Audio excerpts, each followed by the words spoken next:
A sua fé pode mover o sobrenatural. Escolha viver pela fé, não por vista. No livro de Hebreus, capítulo 11, versículo 1, 2 e 6, diz assim: Ora, a fé é a certeza daquilo que esperamos e a prova das coisas que não vemos, pois foi por meio delas que os antigos receberam bons testemunhos. Sem fé é impossível agradar a Deus, pois quem dele se aproxima precisa crer que ele existe e que ele recompensa aqueles que o buscam. Meu irmão, minha irmã, Jesus nunca disse que seria fácil, mas ele fez uma promessa para nós. Pode ser leve, porque eu já troquei de fardo com você. Eu já troquei de lugar com você na cruz. Aquilo que eu merecia por parte do meu Pai, eu entreguei a você. Se cada um de nós perdemos tudo, mas não a fé, não perderíamos nada. A fé é a chave que move o sobrenatural. A fé é aquilo que faz com que alguém que não tenha nada aos olhos dos homens viva como alguém que já recebeu tudo aos olhos de Deus. Se você se agarrar na fé que Deus te deu, nada mais vai ser impossível na sua vida. Presta muita atenção na mensagem que eu vim trazer para você. A palavra que você vai ouvir hoje pode mudar tudo na sua vida. Uma palavra libera destino. Uma palavra ressuscita mortos. Jesus falará ao seu coração.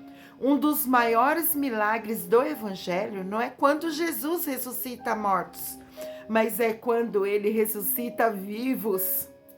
Eu vou fazer uma pergunta para você. Você sabe qual a razão pela qual as pessoas não conseguem o que querem? Eu te respondo.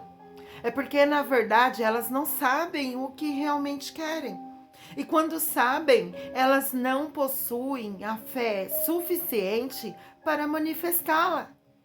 A fé não é a constatação do que está acontecendo. A fé é a declaração do que vai acontecer. Por exemplo, se o seu ambiente de trabalho estiver péssimo, comece a declarar que ele será transformado. Não tem a ver com aquilo que te cerca, na verdade, mas sim como você vê aquilo que te cerca. O que acontece muitas das vezes é que você está num lugar que um dia você sonhou que te trará plenitude.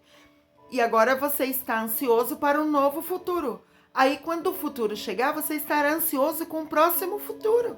Infelizmente, estamos sempre adiando a felicidade.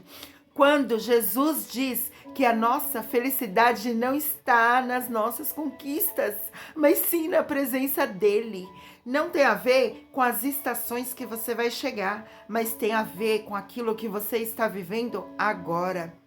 O teu posicionamento hoje define aonde você pode chegar.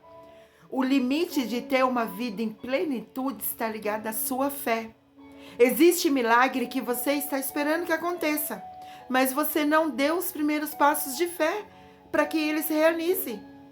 Existem momentos que nós clamamos para que Deus mande a chuva, mas nós nem preparamos a terra ainda.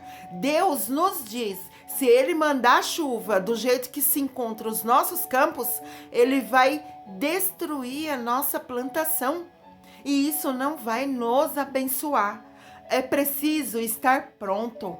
Prepara-se para receber aquilo que Deus quer derramar e posicione-se na direção do milagre. Você sabe por que a fé nos convida a tratar as coisas que não são como já fosse? Porque alguém que não é rei ainda, mas se importa como tal, está preparado para subir no trono? Temos o exemplo de Davi. Ele era improvável, desconhecido, até para os seus pais e irmãos, ele era invisível. Mas um dia, nos olhos de Deus, Davi já estava no trono. Aos olhos dos homens, eles viam Saul no trono. mas aos olhos de Deus, o trono estava vazio, porque o rei que era seu por direito ainda não estava sentado lá. Por isso, não se mova por aquilo que o homem vê. Por vezes você olha para uma situação e você enxerga o impossível, mas aos olhos de Deus essa situação já foi vencida. Para de reclamar daquilo que você não se moveu para viver. Para de reclamar de escolhas que você ainda não fez. Para você viver aquilo que deseja, você precisa abrir mão da vida que leva. Segunda Crônica 7,14 diz: se o meu povo, sobre o qual foi invocado o meu nome, se humilhar e procurar a minha face para orar, e se renunciar ao seu mau procedimento, escutarei do alto do céu e sanarei a sua terra. Se você der os seus passos de fé, os céus vai reagir àquilo que você está se movendo. O céu, ele está pronto para reagir sobre a sua casa, mas a sua casa precisa dar os primeiros passos.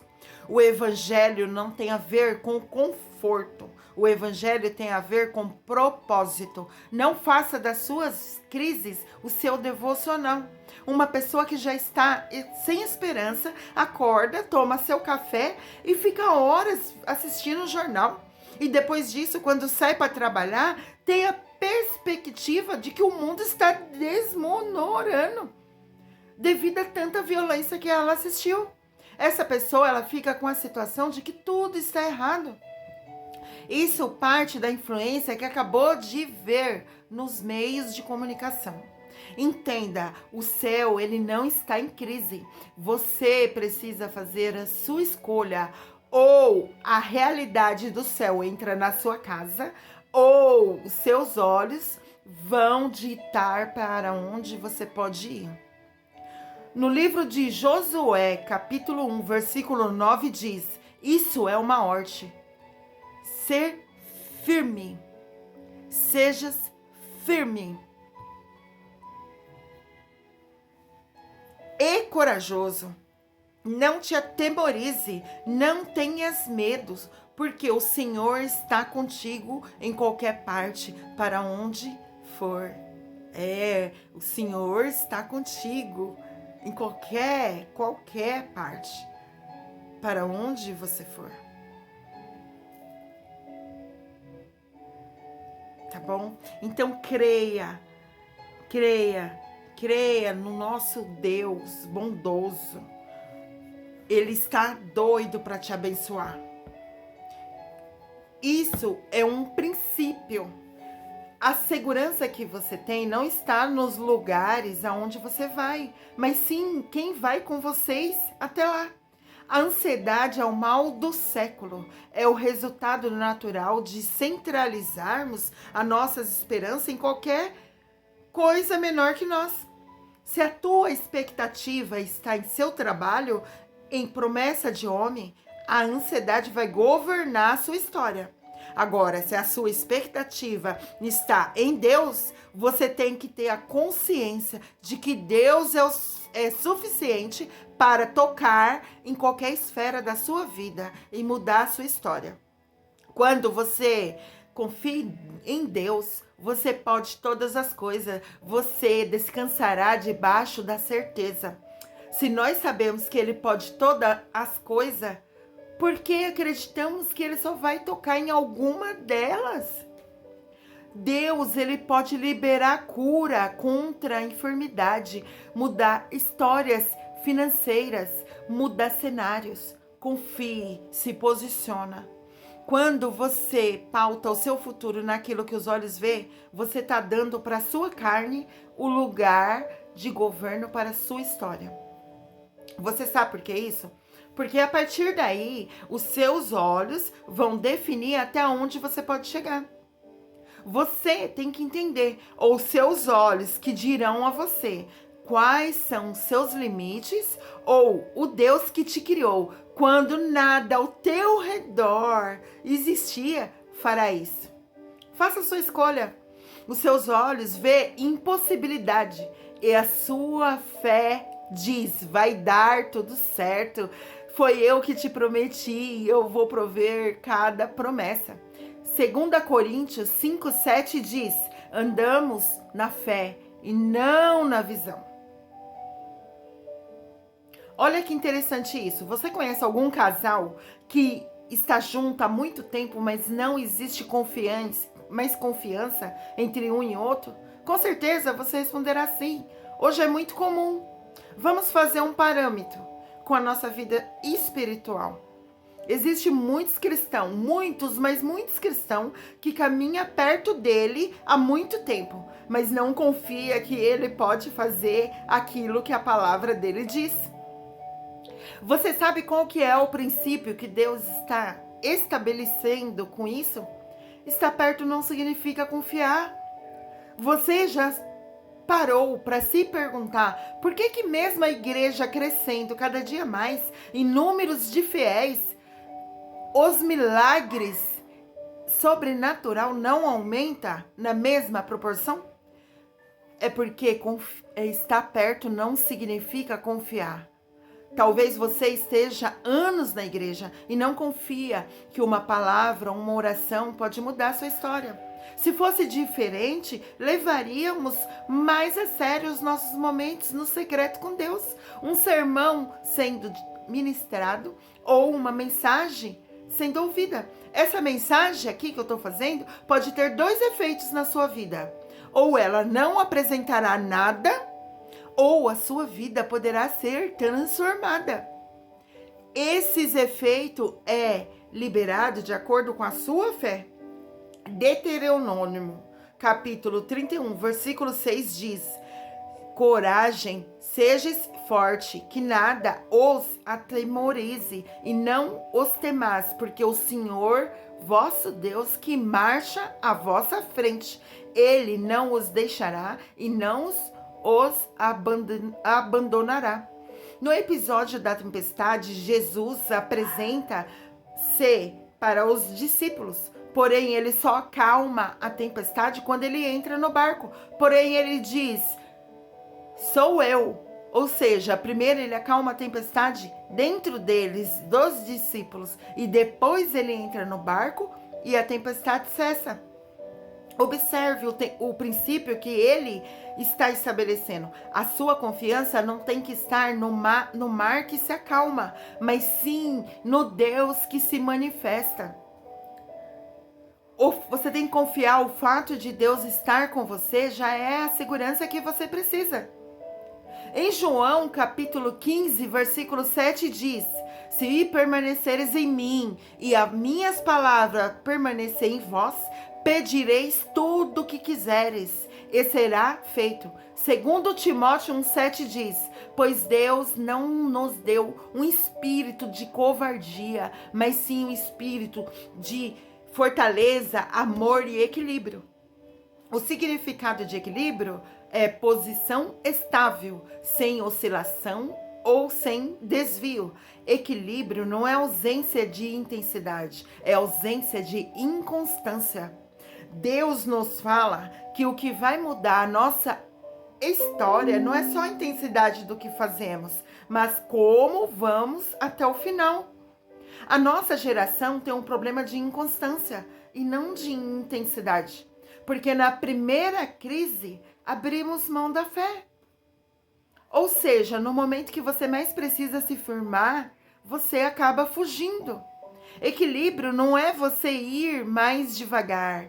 Equilíbrio é você ser constante. Fique firme. Não importa aquilo que está cercando você, mas sim importa aquilo que você carrega. Não tem a ver com a circunstância, mas tem a ver com a promessa que Deus liberou sobre você.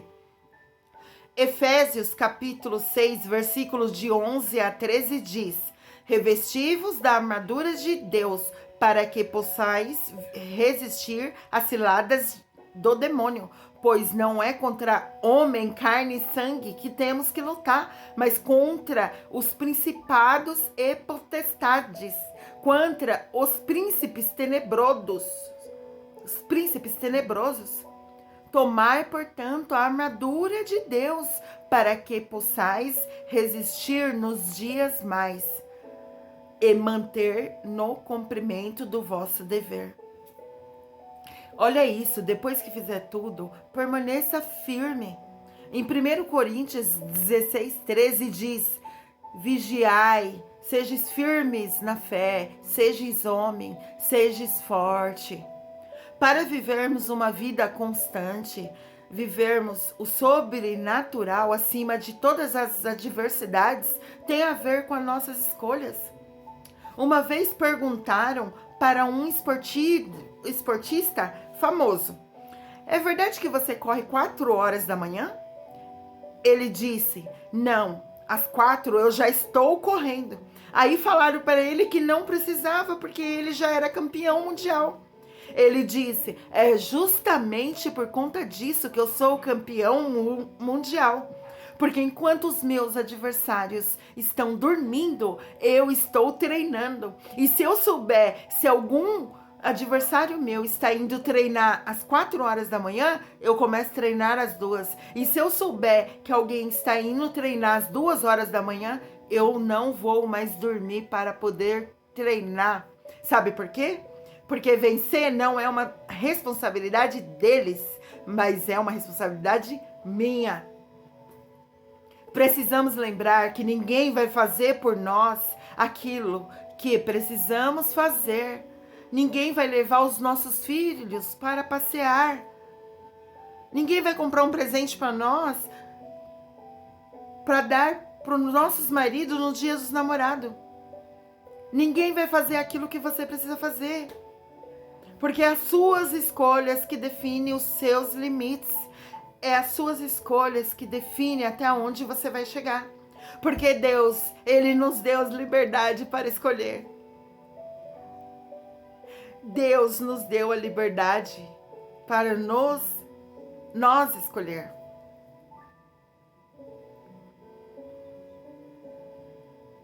Dízimo e oferta é celebração da redenção, porque quando éramos escravos, a gente não podia escolher se ia semear ou não.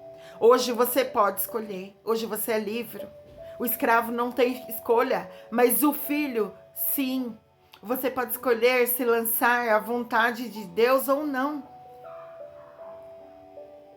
Esse livre direito de escolha, para muitos de nós, tem sido aonde estamos perdendo. Lembra do filho pródigo? Ele chega para o pai e diz que deseja parte da herança. E o pai a entrega.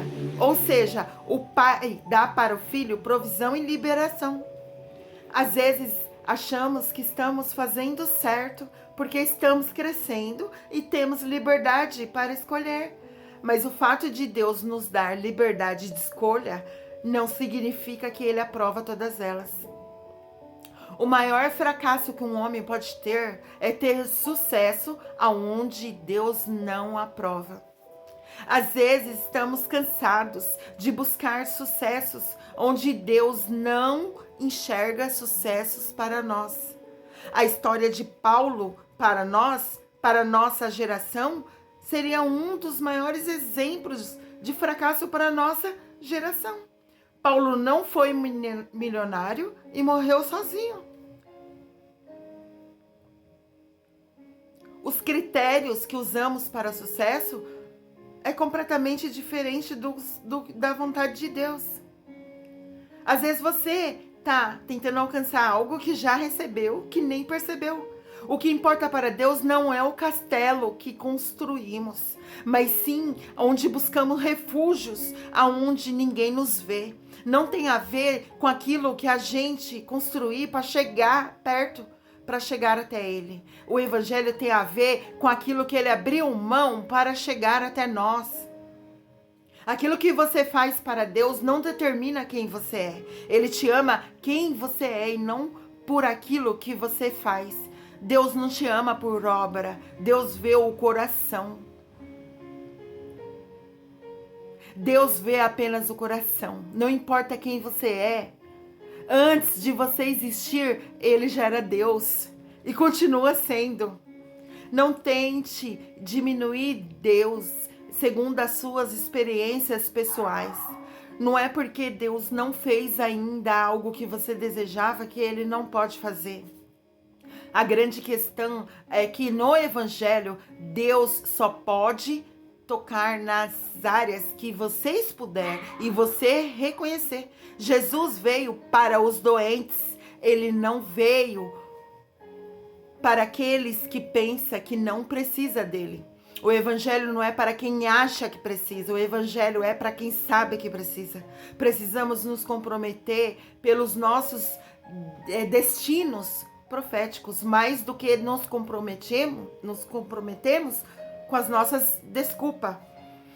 No livro de João 15:16 diz: não foste vós que me escolhestes, mas eu vos escolhi, eu vos constituí para que vades e conduzas o fruto, o vosso fruto permaneça, e assim vos constitui, a fim de que tudo quando disseres ao Pai, ao meu nome, Ele os conceda. Precisamos nos expor para Deus, da mesma forma que nos expomos às pessoas que não nos ajudem em nada. Jesus morreu para que vivêssemos uma vida plena em todas as áreas de nossa vida. Mas para que isso aconteça, Ele te diz agora, neste momento, que seja feito conforme a tua fé, tá bom? Ore comigo assim. Senhor amado, nos colocamos em sua santa presença nesse momento. Eu, meus irmãos e irmãs em Cristo Jesus, Pai. Pai querido, que essa mensagem fale aos corações, mude vidas, restaure famílias. Muitos dos seus filhos e filhas que oram nesse momento estão vivendo cativos ao seu passado e às suas circunstâncias, não conseguem se libertar. Ajude-os em nome de Jesus, Pai. Desperta em cada coração o dom da fé, que eles tenham a consciência que a verdadeira mudança de vida depende da liberação da fé. O seu plano está desenhado para cada um, mas muitos, Senhor, não está caminhando dentro da sua vontade. Que esta mensagem desperte corajamento e comprometimento de viver pela fé e não mais por vista. Ó Pai Celestial, que eles reconheçam que o Senhor é Deus, que o Senhor existe e que o Senhor entregou seu Filho amado, nosso Senhor Jesus Cristo, para morrer naquele madeiro, Senhor, por nós. Pai, obrigado, Senhor, por mais esse vídeo gravado. Revele a verdade em cada coraçãozinho deles, Pai. Pois assim eu oro em nome de nosso Senhor Jesus Cristo. Amém. É isso, gente. Receba essa mensagem do fundo do meu coração, tá bom? A partir de hoje estou voltando aí, ó, com tudo, tá bom? Nos novos vídeos que eu vou voltar a fazer no canal, tá? Faz um favorzinho, dá um like aí. Se não gostou, dá um dislike para mim saber como é que tá saindo o feedback do vídeo, tá bom? Compartilhe, tá? Para que outras pessoas recebam também essa palavra de Deus, tá bom? E que suas vidas sejam modificadas, restauradas em nome de nosso Senhor Jesus, tá bom, gente? Beijo no coração de todos.